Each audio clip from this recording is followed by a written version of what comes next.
Às vezes, a sensação de vazio não é solidão, mas uma espécie de chamado, uma frequência sutil que ecoa dentro de você como se algo ou alguém estivesse se aproximando. Mesmo quando a mente insiste que tudo está parado, o coração sabe. Existe um movimento invisível, uma dança silenciosa do destino que coloca cada peça no lugar certo. Coincidências começam a se intensificar, sonhos parecem mais vívidos, e uma presença, ainda sem rosto, mas carregada de significado, parece querer se revelar. Talvez o universo esteja, de fato, preparando o encontro. Não por mágica, mas por sincronicidade. A alma reconhece o que a mente ainda não compreende. E quando estamos prontos por dentro, o outro também começa a se mover em nossa direção. Se você sente que algo está mudando, escreva nos comentários.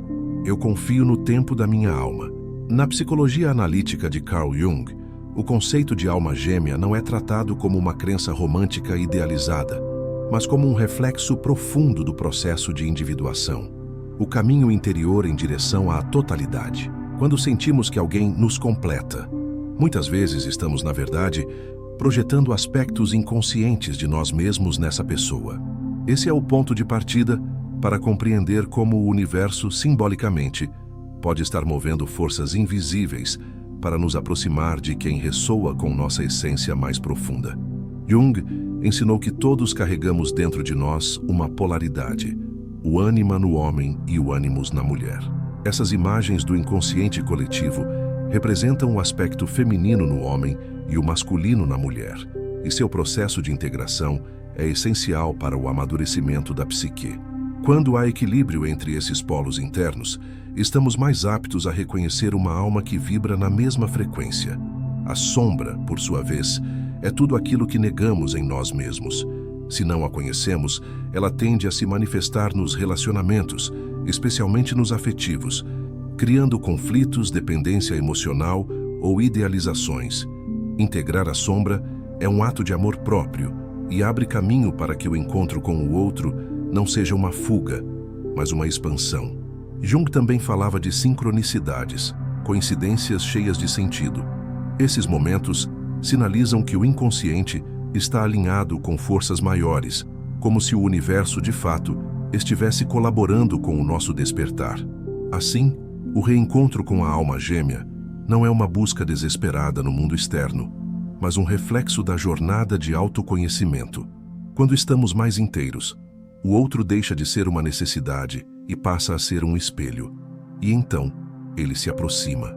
Carl Jung introduziu o conceito de sincronicidade como uma conexão significativa entre eventos que não possuem uma relação causal evidente, mas que carregam um sentido profundo para quem os vivencia.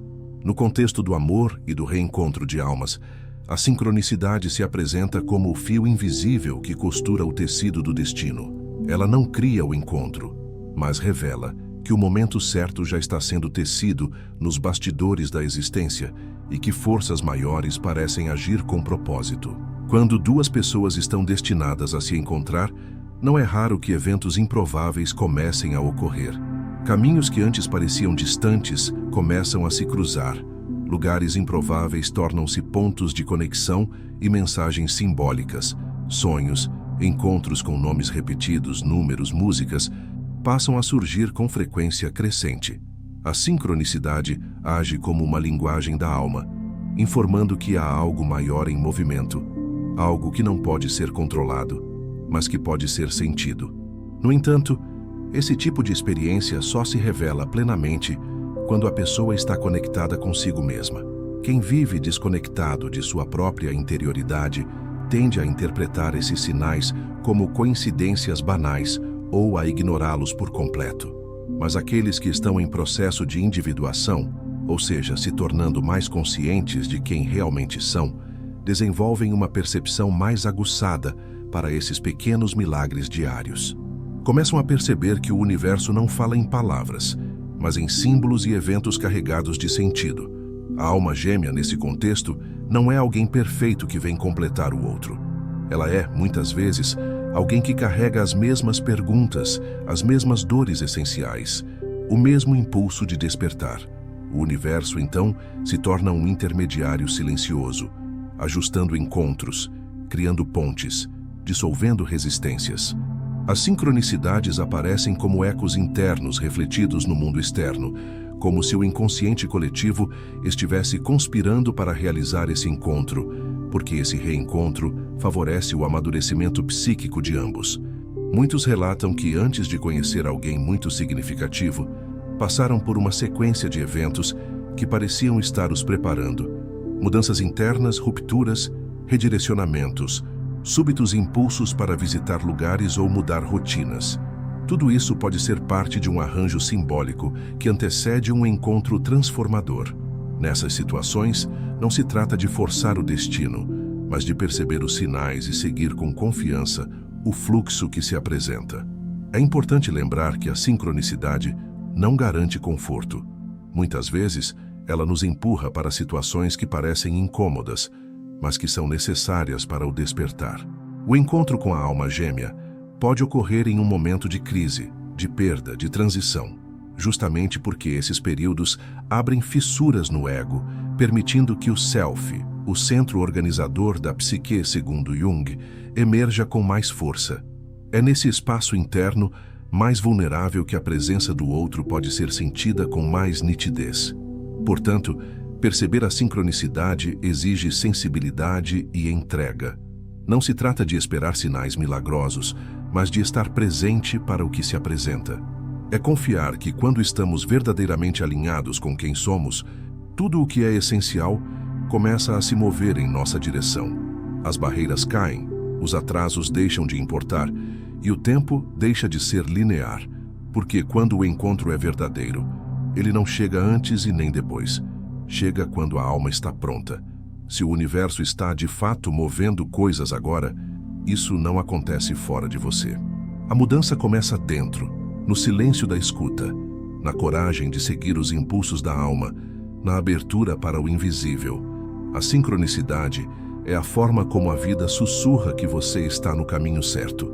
E talvez esse caminho esteja te levando exatamente para onde e para quem você precisa estar. O amor verdadeiro não nasce apenas do encantamento entre duas pessoas, mas do encontro consciente entre duas almas que se reconhecem não só na luz, mas também na escuridão. Carl Jung descreveu a sombra como o conjunto de tudo aquilo que negamos, reprimimos ou rejeitamos em nós mesmos, emoções, impulsos, desejos e fragilidades que não condizem com a imagem idealizada que temos de quem acreditamos ser. O problema é que o que não aceitamos em nós tende a se manifestar fora, especialmente nos relacionamentos afetivos.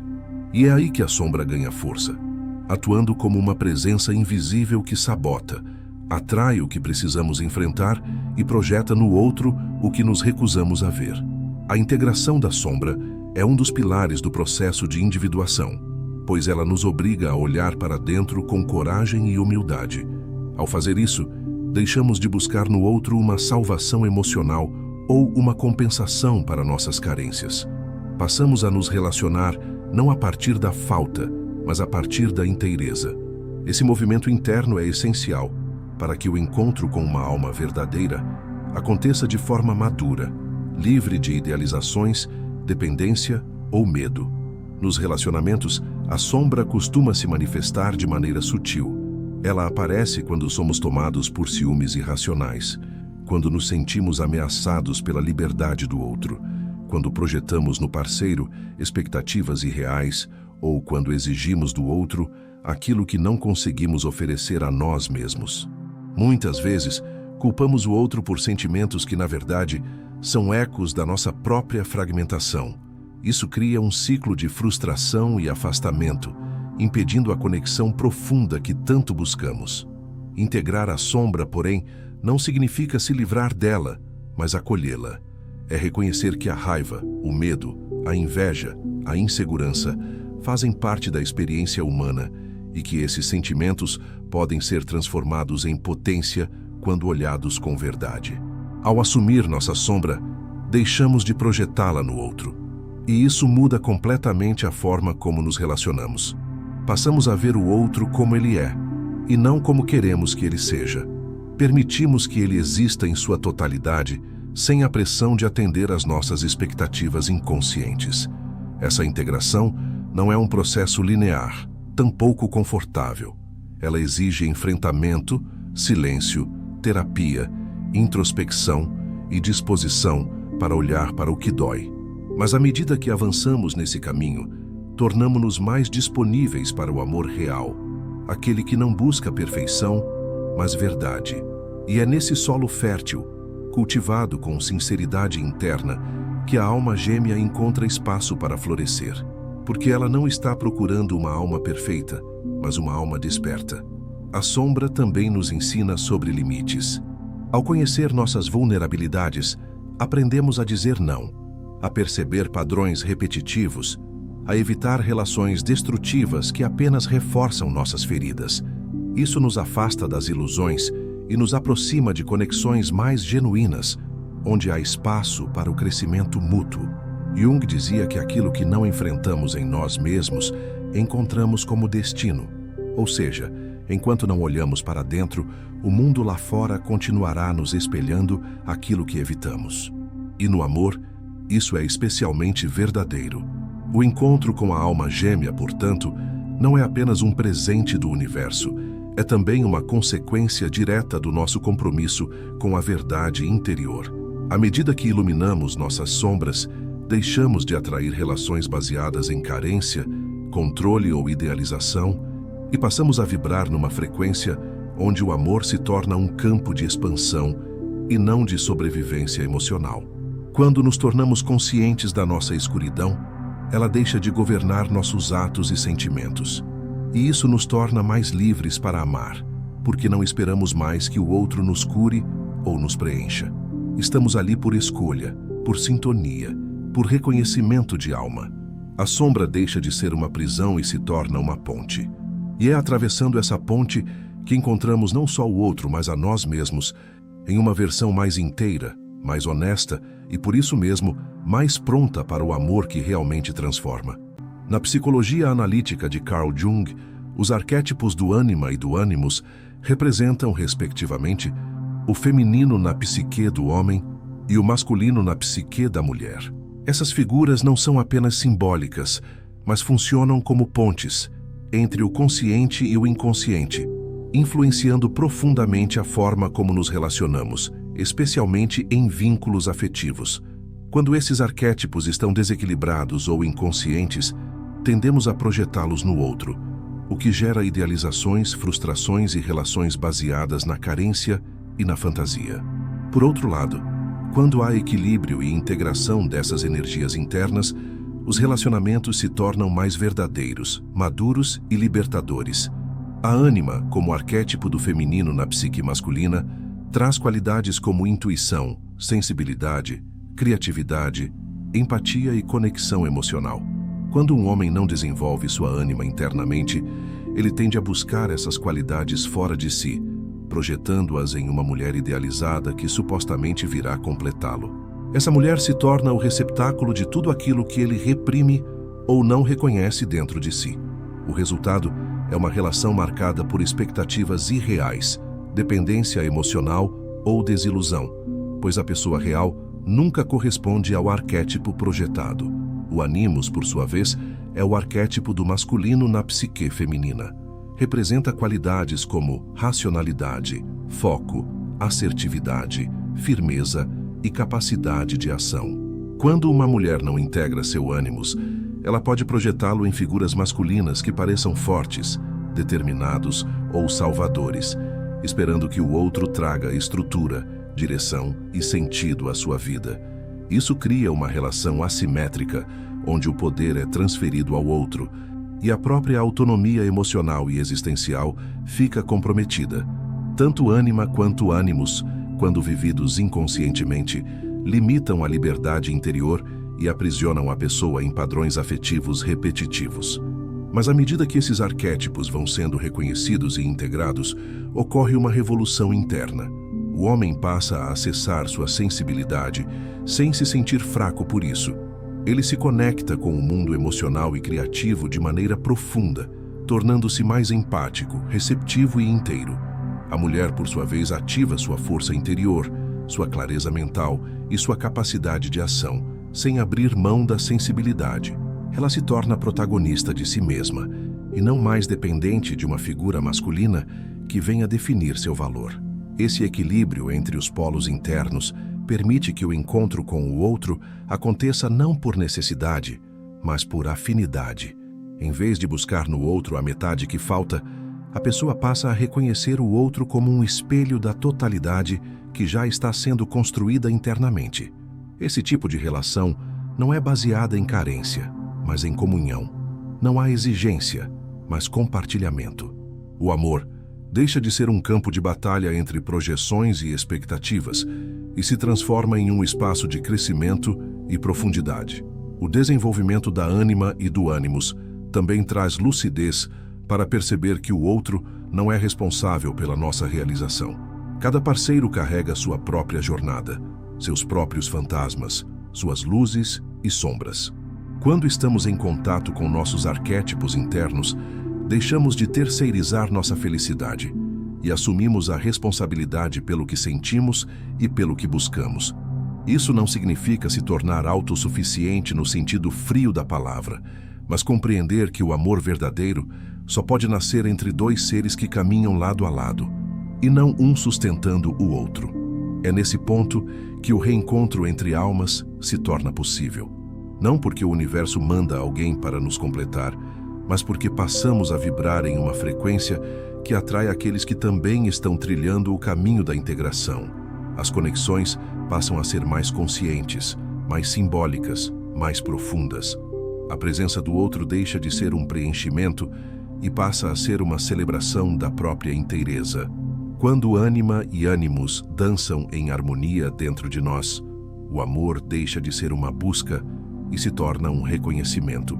Um olhar, um gesto, uma palavra, tudo ganha outro significado. O universo então não apenas move as peças externas, mas ecoa o equilíbrio interno que já está acontecendo. E quando esse equilíbrio é real, o outro que chega não vem para nos salvar, vem para caminhar conosco. Carl Jung trouxe ao mundo da psicologia analítica um conceito poderoso e transformador: os arquétipos da ânima e do ânimos. Esses elementos psíquicos representam, respectivamente, o aspecto feminino presente no inconsciente do homem e o aspecto masculino presente no inconsciente da mulher. Mas essas imagens não são apenas símbolos genéricos. Elas moldam profundamente a maneira como nos relacionamos, como nos apaixonamos e, sobretudo, como buscamos o amor fora de nós, mesmo que ele precise primeiro ser despertado dentro de nós. Na prática, o que Jung revelou é que todo homem carrega internamente uma imagem da mulher, sua ânima, formada pelas experiências com figuras femininas ao longo da vida: mãe, cuidadoras, amigas, paixões. Essa imagem influencia diretamente seu comportamento emocional, sua sensibilidade, sua criatividade e também suas expectativas inconscientes sobre o amor e os relacionamentos. Da mesma forma, toda mulher carrega o ânimos, um conjunto de imagens masculinas inconscientes que refletem sua força interior, seu raciocínio lógico, sua direção e também seus modelos de masculinidade, muitas vezes idealizados. Esses arquétipos não são apenas mecanismos internos. Quando não reconhecidos e integrados, tendem a ser projetados nos parceiros amorosos. O homem busca na mulher o reflexo de sua ânima idealizada, alguém que represente beleza, salvação emocional, inspiração. Já a mulher projeta seu ânimos como o homem forte, protetor, sábio ou dominador, dependendo das experiências inconscientes que carrega. Essa busca pelo complemento externo, muitas vezes inconsciente, gera relações desequilibradas, onde o outro não é visto como ele realmente é, mas sim como uma fantasia emocional moldada por nossas carências interiores. O caminho da individuação, segundo Jung, implica na integração desses arquétipos. O homem precisa se conectar com sua sensibilidade, acolher sua intuição, permitir-se ser tocado pela emoção sem perder sua identidade. Ele não precisa projetar sua necessidade de ternura numa mulher externa, pois já terá descoberto esse feminino dentro de si. Da mesma forma, a mulher precisa se apropriar de sua força, aprender a confiar em seu discernimento, desenvolver sua voz interior. Ela não precisa buscar um salvador externo, pois já terá despertado esse masculino em sua própria psique. Quando essa integração acontece, algo profundo se transforma. Paramos de buscar o outro como uma salvação e passamos a reconhecer o outro como uma extensão complementar de algo que já habita em nós. Isso não elimina o desejo de conexão, mas o eleva a um novo nível. O encontro com a alma gêmea, nesse contexto, não é mais uma fuga da incompletude, mas uma celebração da totalidade que cada um conquistou por si. Jung dizia que o encontro com a ânima, ou ânimos quando não consciente, pode causar fascínio, possessividade ou dependência. Mas quando trazido à luz e integrado com consciência, esse encontro interno se torna uma fonte inesgotável de criatividade, amor maduro e realização pessoal. A relação amorosa externa, então, deixa de ser uma tentativa de preencher um vazio e passa a ser um espelho de crescimento mútuo. Esse processo exige trabalho interior. Não se trata apenas de equilibrar masculino e feminino, mas de reconhecer como essas forças se manifestam em nossas decisões, nas relações que escolhemos, na forma como nos comunicamos e até na maneira como nos tratamos. O homem que rejeita sua ânima tende a se tornar frio, controlador, fechado à empatia. A mulher que rejeita seu ânimos tende a se tornar insegura, dependente, com dificuldade de afirmar sua vontade. A integração não busca neutralizar essas energias, mas sim permitir que uma complemente a outra de forma consciente. Ao reconhecermos o outro dentro de nós, criamos espaço para encontros externos mais autênticos. A presença da alma gêmea não será mais um mito inatingível, mas uma manifestação natural de um estado interno já harmonizado. Quando estamos em equilíbrio com nosso masculino e feminino internos, nos tornamos magneticamente atraentes para alguém que também trilhou esse caminho. E esse encontro, quando acontece, não precisa ser explicado. Ele simplesmente é. A jornada em direção ao amor verdadeiro não começa com o outro, mas com um mergulho profundo em si mesmo. Quando compreendemos os mecanismos da sombra, os arquétipos internos e o papel transformador das sincronicidades, percebemos que o universo não conspira fora de nós. Ele responde ao que vibra dentro. O reencontro com uma alma que ressoa com a nossa não é fruto do acaso, mas do alinhamento entre o mundo interior e as forças simbólicas que nos cercam. Relacionamentos conscientes, alimentados por equilíbrio interno, integração e autoconhecimento, se tornam espelhos vivos da nossa própria evolução. O amor deixa de ser um refúgio e se transforma em um campo fértil para o florescimento do ser. Se você sente que algo dentro de você está se preparando para um encontro que vai além da superfície, acredite, a alma reconhece o tempo certo. Confie no movimento invisível que está acontecendo agora. Inscreva-se no canal para continuar explorando essa jornada de consciência. E não deixe de assistir ao vídeo que está aparecendo na tela. Ele pode ser a próxima peça do seu despertar. A transformação começa quando decidimos olhar para dentro. E você já deu esse passo.